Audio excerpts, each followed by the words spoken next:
Hey guys, welcome to Last Movie Standing. I want to talk modern 80s movies today.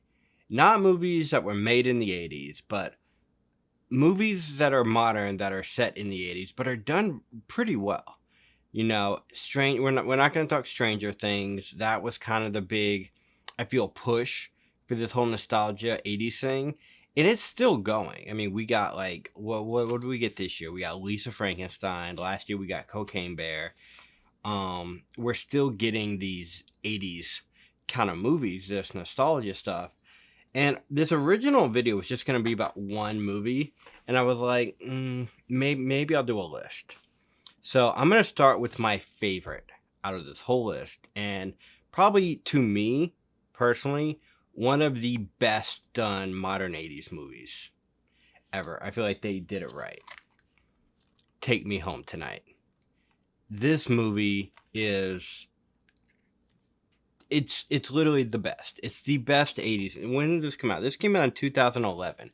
Fun fact, this movie was shelved for like 4 years, I think. So they made the movie kind of independently, and then they had trouble finding distribution because it was rated R, and studios wanted to make this PG-13. They basically wanted to take all the drug use out of the movie. And if you know anything about the 80s, I'm not going to say the word well, I already said bear.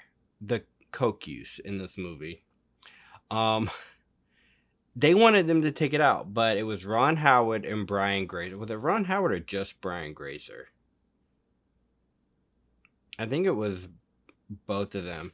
Saw the movie and bought the rights and helped them get. I don't know if they bought the rights, but they were a big part of getting this film distributed. And it's absolutely amazing. It's written by Topher Grace, and I think is it produced by Topher Grace too? I think so. He's an executive producer. Topher Grace from That 70s Show, Anna Faris, Chris Pratt is in this. I don't know the fat guy's name. I don't know his name. Oh, he's so funny in this movie. Oh my god, he's so funny. Hold on, what's his name? Dan Fogler. He's so many. Teresa Palmer, absolutely beautiful, gorgeous. She plays the lead, the love interest. You got what's his name? Michael Biehn, who played John Connor in Terminator. He's in this as the dad. Amazing cast, amazing. Just the soundtrack alone. I mean, come on. I mean, you got straight. I think this is really more toward the end of the '80s because there's a scene where they're playing Straight Outta Compton, which is so funny. It's so funny. Soundtrack absolutely amazing. Barry, the fat guy's in this movie is named Barry, and he's got this scene where he goes into the bathroom with, I forgot who the girl is, but she's like a famous actress back in the day who, I don't know if she was a Playboy model or something. He goes into the bathroom with her, and all she wants to do is do drugs with him, and he's all into it. And then her handler walks in, and then he gets a little. It's so funny. You got to see the scene because Barry's like, "I'll give this a try," and then it gets too much for him. It's so great. If you have not seen Take Me Home Tonight, definitely check this out. This is number one on my list. This is definitely the most fun modern 80s movie, and I think it's the most well done, to be honest. Like, this movie is just a HD version of what I feel like the 80s was. Like it's basically a Friday night house party movie set in the 80s. And this came out in 2011, but it was shelved for so long, so I want to say this was shot on film. Looks absolutely amazing. This next one on the list, I'm going to put an asterisk by it because it is a modern 80s movie, but this movie's over 20 years old. Wet Hot American Summer. Now, I'm going to say modern. It came out in like 2001, I think. Was it 2001 or 2002? It came out around there, and it's got so many people who are famous now. Elizabeth Banks, Paul Rudd, Like Molly Shannon's in this movie. So many people. This is back when Janine Garofalo was like a big thing. Such a fun 80s summer camp comedy. When you think of 80s, one of the most popular things in the 80s is summer camp. So when did this take place? This was summer of 81. So this takes place in the early 80s, but it was made in like, it came out in 2001. So technically it was like 20 years later, but I would still consider this like a modern 80s telling, and it's a really good movie. As far as the 80s go, you can just tell it's a little bit more modern. It doesn't have as much of an 80s feel. It's more just, you watch it more for the cast than anything else, but high recommend on that one. Atomic Blonde. I need to get the 4K. So close to getting that box at 4K. I just can't justify. I couldn't justify spending 60, 70 bucks on it. And now the aftermarket price is like crazy, but I'll get this on 4K. I still just got the DVD slip cover. Atomic Blonde takes place in Berlin. Is this another 81 movie? Does this take place in 1981? I thought it said on here. Takes place in the 80s. This is a very stylistic movie. I mean, if you've seen this movie, it's basically female John Wick from one of the directors of John Wick. One of Charlize Theron's, I want to say one of her most iconic roles in recent years. I mean, this and Furiosa just kind of solidified her as an action star. It's set in the 80s, has an amazing soundtrack. Anything 80s, basically everything on this list is going to have an amazing soundtrack. Everything. Because just the music defined that generation, you know? But Atomic Blonde, modern. This one's very modern, feels modern, but it's set in 81. The only thing is, it's very stylized, so it doesn't feel as 80s as it, but the music really helps, and the neon lights, you know, her hotel room she stays in, very 80s. They got that design right. It's this one, very high recommend. I need to upgrade that. The Wolf of Wall Street, one of my favorite Scorsese, Leonardo DiCaprio movies. This movie is so good. So good. This is set in the 80s, but it feels... I had to think about that because I was like, I know it starts in the 80s, but does it stay in the 80s or does it go into the 90s? I think this whole movie stays in the 80s.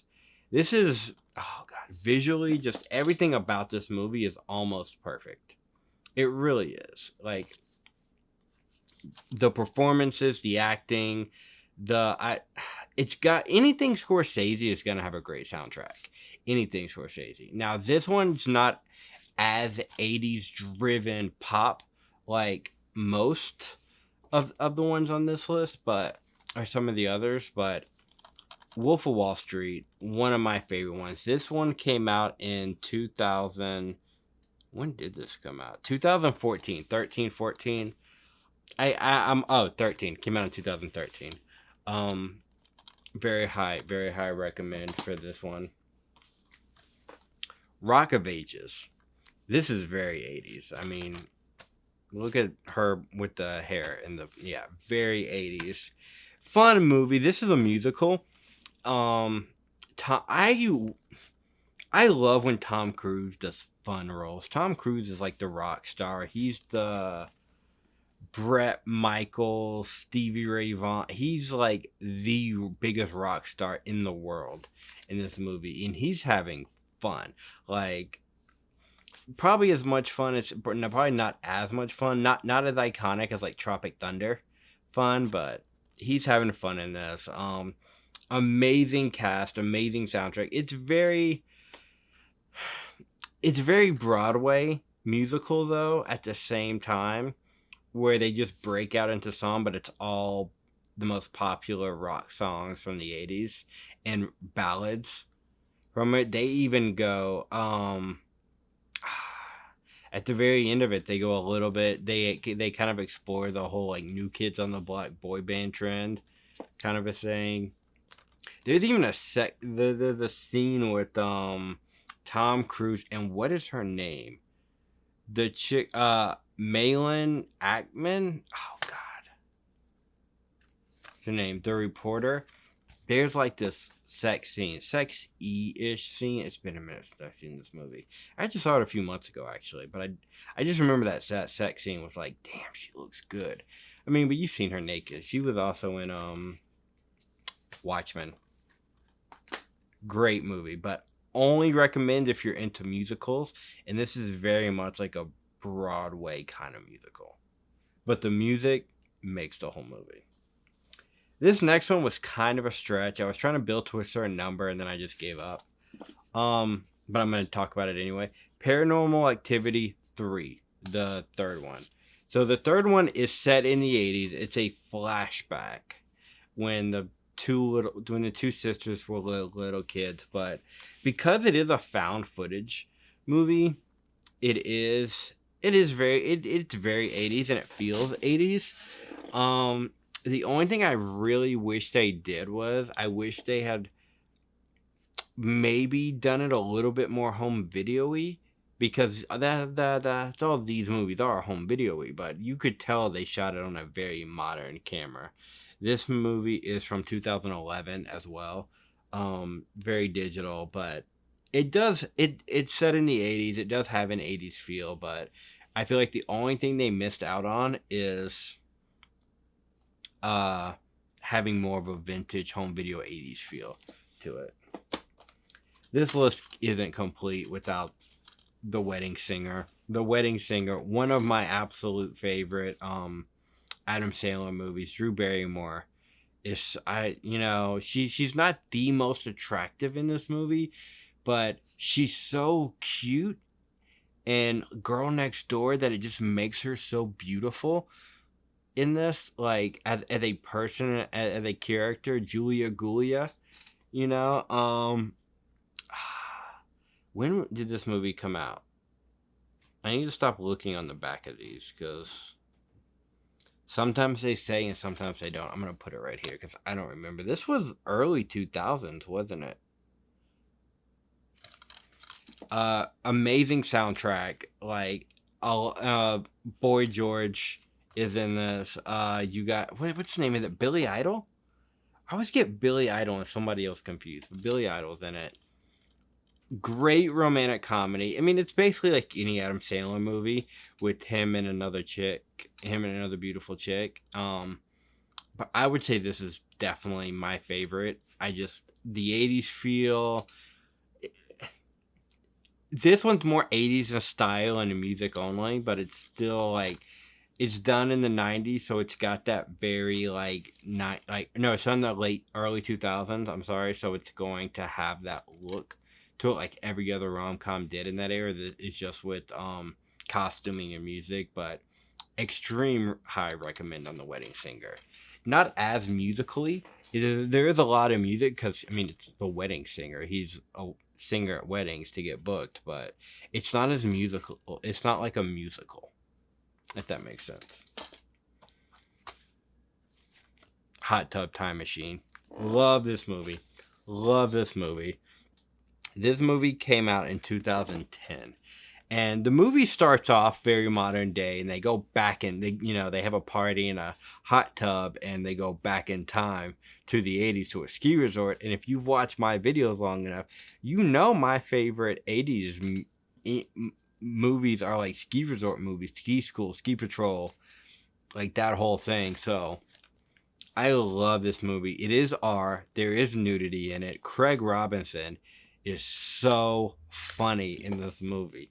He's so funny. And his friendship with what's his name? The bald guy. I can't ever think of his name. Rob Corddry? The bald guy who plays Lou in this.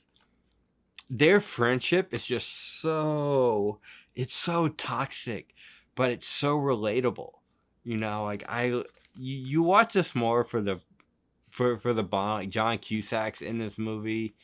The guy who plays the son, or you find out he's the son, but he's John Cusack's nephew. Kind of spoiled, maybe. I didn't really spoil it. this is a very high recommend. They do make a sequel, but the sequel is very Back to the Future, where instead of going back in time, they go into the future, but the 80s stuff in this movie, so great. Absolutely amazing. Last on this list, switching it up completely, and the very first movie I said on this list was Take Me Home Tonight. And I said that that's my favorite on this list, and I think that is one of the best modern day 80s movies made, to me. This is second, and it's a completely different movie, and for completely different reasons. House of the Devil. House of the Devil was made in 2000. I don't even know when this movie came out. 2009, I think. Ty West. So Ty West is really big right now. Speaking of 80s, you have Maxine, which is really popular. Have not seen Maxine yet, but his first real dive into the 80s was House of the Devil. He shot this on 16 millimeter film, and I swear to God, this movie looks like it came from the 80s. This is probably the best modern day, like, this could have been made in the 80s and I would have believed it kind of movie. It has that feel. Like, Grindhouse? The Grindhouse movies, Death Proof. Quentin Tarantino really wanted that movie to feel like a 70s, like an homage to 70s. But he still went very Hollywood with it. This is my favorite Ty West film for multiple reasons. And one, this artwork is absolutely amazing. This is the VHS, like it is an official VHS, which this movie looks absolutely amazing on VHS and belongs on VHS. There is a Blu-ray coming from Umbrella, which isn't out yet. It just got announced. Debating if I'm gonna get the big box set or just the slipcover. I kind of want the box, but I might just be fine with the slipcover one. But I'm gonna be getting this on Blu-ray. Because which I don't know if that's anything new to it. Like, you can get it now, normal, but House of the Devil, if you're into horror movies, if you're into Ty West, if you like X, Pearl, Maxine, any of his movies, very high recommend on House of the Devil. Because stylistically, you put this in, you're going to watch it and be like, was this really made in the 80s? It's so, like, looks like it. Like, I'm not just talking about the costumes and everything. I'm talking about the way it's shot, the locations, the cinematography and everything. It feels like a time capsule out of the 80s. And that's why I have this as like the number 2 on this list. Like, definitely check out House of the Devil. So, in conclusion, it's not every modern day 80s movie. It's all the ones that I own in my collection. And like I said, there's a ton out there. I need to get Lisa Frankenstein. I'm waiting to get the 4K. That is an import. I haven't seen Maxine yet. I do have Goldberg's back there, season 1. But I didn't really want to talk TV in this, because every time I call these movies and I put one TV show, somebody always goes, but that's a TV show and you're talking about movies. So I'm just going to say that as like an honorable mention, because the Goldberg is really good. At least the first couple seasons are really good. And then they just, like, it's really popular. What was that show on, like, Netflix, Glow? Was really good, about the female wrestler set in the 80s. You got, Physical on Apple TV. Like, 80s is like the nostalgia and the feel is coming back. And it's been back for a couple years. But, like I said, I feel like we're coming toward the end of it, and now we're jumping into like more 90s nostalgia. And I guarantee you, we're going to have a bunch of modern 90s stuff coming out. It's already starting slowly, but it's starting. So what are some of your favorite modern day 80s movies? Like, I know there's a ton I left off. So give me some suggestions, because I'm always looking for more, especially ones that really do the 80s right. And I think some of these really do the 80s justice.